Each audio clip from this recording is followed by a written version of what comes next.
മനുഷ്യ മനസ്സിനെ മരവിപ്പിക്കുന്ന ക്രൂരതയാണ് കഴിഞ്ഞ ദിവസം രാജ്യതലസ്ഥാനത്ത് സംഭവിച്ചത്. ഡൽഹി ഭജൻപുരിയിൽ 6 വയസ്സുകാരിയെ പ്രായപൂർത്തിയാകാത്ത 3 പേർ ചേർന്ന് കൂട്ടബലാത്സംഗത്തിനിരയാക്കി. പീഡനത്തിന് പിന്നാലെ ചോര വാർന്ന് നടക്കാൻ പോലും പറ്റാത്ത കുരുന്ന് ചികിത്സയിൽ തുടരുകയാണ്. സംഭവത്തിൽ 10ഉം 13ഉം വയസ്സുള്ള കുട്ടികളെ പോലീസ് പിടികൂടി. കൃത്യത്തിൽ ഉൾപ്പെട്ട 14കാരൻ കുടുംബത്തോടൊപ്പം ഒളിവിൽ പോയി. ജനുവരി 18-ന് നടന്ന സംഭവം 10 ദിവസങ്ങൾക്ക് ശേഷമാണ് പുറം ലോകം അറിയുന്നത്.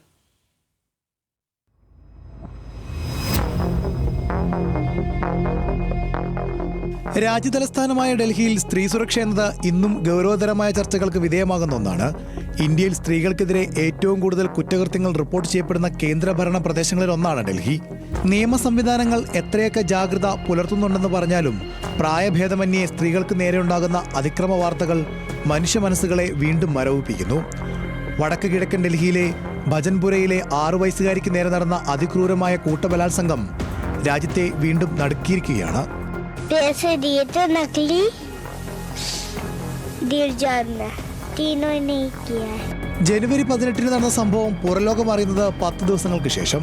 അച്ഛന്റെ കൈ പിടിച്ച് പുറത്തു പോയതായിരുന്നു ആ 6 വയസ്സുകാരി. അച്ഛൻ വാങ്ങി നൽകിയ മിഠായിയുമായി വീടിന് മുന്നിൽ നിൽക്കുന്ന സമയത്താണ് അയൽവാസിയായ 13കാരനും മറ്റു 2 പേരും കുട്ടിയെ സമീപിക്കുന്നത്. ഭക്ഷണം വാങ്ങിത്തരാമെന്ന് പറഞ്ഞ് അടുത്തുള്ള ഒഴിഞ്ഞ കെട്ടിടത്തിൽ കൂട്ടിക്കൊണ്ടുപോയി. കുട്ടിയുടെ കൈകൾ ബന്ധിച്ച് വായിൽ തുണി തിരുകി ക്രൂര പീഡനത്തിനിരയാക്കുകയായിരുന്നു.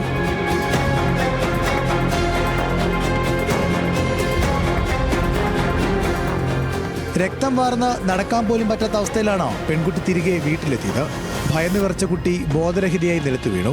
സംഭവം പുറത്തു പറയരുതെന്ന ഭീഷണിയിൽ വീണതാണെന്ന് അമ്മയോട് കള്ളം പറഞ്ഞു. തുടരെയുള്ള അമ്മയുടെ ചോദ്യത്തിന് പിന്നാലെയാണ് 3 പേർ ചേർന്ന് തന്നെ ആക്രമിച്ച വിവരം പെൺകുട്ടി അമ്മയോട് പറയുന്നത്. കഴിഞ്ഞ വർഷം രോഗബാധിതനായി മരിച്ച മൂത്ത മകന്റെ സുഹൃത്തുക്കളാണ് കുട്ടിയെ ക്രൂരമായ പീഡനത്തിന് ഇരയാക്കിയതെന്ന് അമ്മ തിരിച്ചറിഞ്ഞു. ഒപ്പം കളിച്ചു വളർന്ന കുട്ടികളാണ് തന്റെ മകളെ ആക്രമിച്ചതെന്ന യാഥാർത്ഥ്യം ആ അമ്മയെ ഞെട്ടിച്ചു. बलात्कारी की मां कहती है कि तेरी बेटी के साथ ऐसा होना ही चाहिए था. ये मानसिकता उस मां की है. अगर बच्चा नाबालिग है उस मां को जेल में डालो. कैसे वो ऐसे बोल गई? उसकी औकात कैसे हो गई? मेरे सामने बोलकर दिखाए. अभी दिखाए ना, बोलकर आए ना. ढूंढ रहा हूं मैं कि एक बार अभी दोबारा ऐसे बोलकर दिखाए. उसके माँ बाप को सजा दो. 10ഉം 13ഉം 14ഉം വയസ്സുള്ള ആൺകുട്ടികളാണ് 6 വയസ്സുകാരി ആക്രമിച്ചത്. പ്രതികളായ 3 പേരിൽ 2 പേരെ പോലീസ് പിടികൂടി ജുവനൈൽ ജസ്റ്റിസ് ബോർഡിന് മുന്നിൽ ഹാജരാക്കി. 3ാമത്തെ പ്രതിയും കുടുംബവും ഒളിവിലാണെന്നും ഇവർക്കായി തെരച്ചിൽ തുടരുകയാണെന്നും പോലീസ് അറിയിച്ചു. പെൺകുട്ടി ഇപ്പോൾ ജഗ്പ്രവേശ് ചന്ദ്ര ആശുപത്രിയിൽ ചികിത്സയിലാണ്.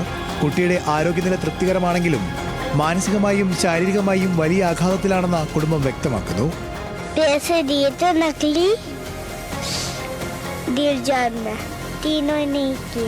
സംഭവത്തെ തുടർന്ന് ഭജൻപുരയിൽ നാട്ടുകാരും വിവിധ സംഘടനകളും റോഡ് ഉപരോധിച്ചും മറ്റും വലിയ പ്രതിഷേധങ്ങൾ നടത്തി. പ്രതികൾക്ക് കടുത്ത ശിക്ഷ നൽകണമെന്നും കുറ്റകൃത്യത്തിന് തീവ്രത കണക്കിലെടുത്ത് അവരെ മുതിർന്നവരായി പരിഗണിക്കണമെന്നും കുട്ടിയുടെ പിതാവ് ആവശ്യപ്പെട്ടു. National desk, news Malayalam.